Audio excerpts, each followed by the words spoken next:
И Андрей Стакионис.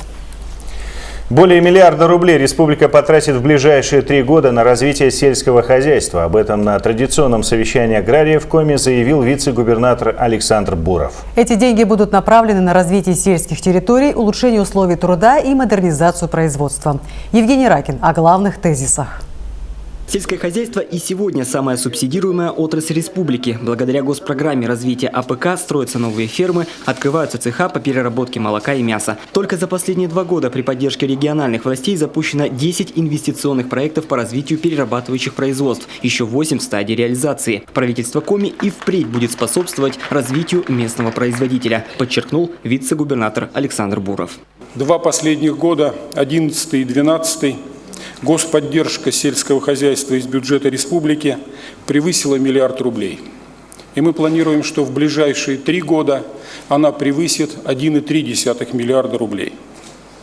Впрочем, еще не везде ощущается отдача от вложенных государством средств. Так, в 2012-м производство сельскохозяйственной продукции снизилось на 1%, в то время как фермерских хозяйств и других сельхозорганизаций стало больше. Настало время менять сам механизм предоставления субсидий, поддерживать в первую очередь тех, кто хочет работать, отметил министр Сергей Чечеткин. Уровень ставок на зимнее молоко значительно выше, чем на летнее. Предоставление субсидий на животноводство в пределах 3-летних обязательств сельхозтоваропроизводителей. Предусмотреть зависимость выплат как от сохранности поголовья коров, так и увеличения его численности.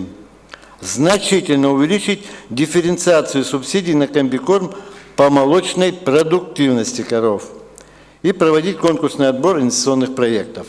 Таковы новые правила игры на ближайшие 3 года. При этом министр отметил, в Коми много фермерских и личных подсобных хозяйств, но большинство из них по-прежнему работает дедовскими методами – вилами и лопатами. С одной стороны, техперевооружение очень нужное дело, с другой – крайне затратное и многим попросту не по карману. Решить проблему можно, например, создавая сельские кооперативы. Причем в бюджете республики и на это предусмотрены субсидии. Однако сами фермеры то ли еще не готовы к такому шагу, то ли просто не понимают саму суть кооперации.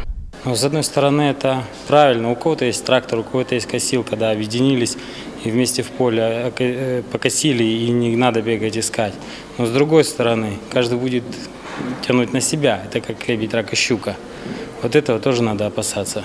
Аграриям Коми намного сложнее конкурировать с производителями из других регионов в силу особенностей северного климата, а с окончательным вступлением в ВТО конкуренция станет еще жестче. Впрочем, у наших сельхозпредприятий есть козырь – это качество продукции. Не зря многие жители республики выбирают именно наше. Кроме того, необходимо повышать эффективность и снижать затраты производства, то есть внедрять современные технологии. Поддерживаться должны только те хозяйства, которые вкладываются в собственное производство. Что мы постоянно, кстати, и делаем. И это показал тот пример, что мы приобрели в прошлом году такую высокотехнологичную установку, как робот-дойер или установка добровольного доения коров. Аграриям Коми представили и новый проект «Коми-ферма». Это интернет-аналог агробиржи, который в перспективе сможет частично решить проблему реализации продукции и поиска новых клиентов. Сайт для сельхозпроизводителей и потенциальных потребителей уже работает. Правда, пока, кроме огурцов и меда, там заказать нечего. Возможно, здесь реклама должна быть более масштабной, нежели один призыв министра. Евгений Ракин, Олег Костромин, телеканал Юрган.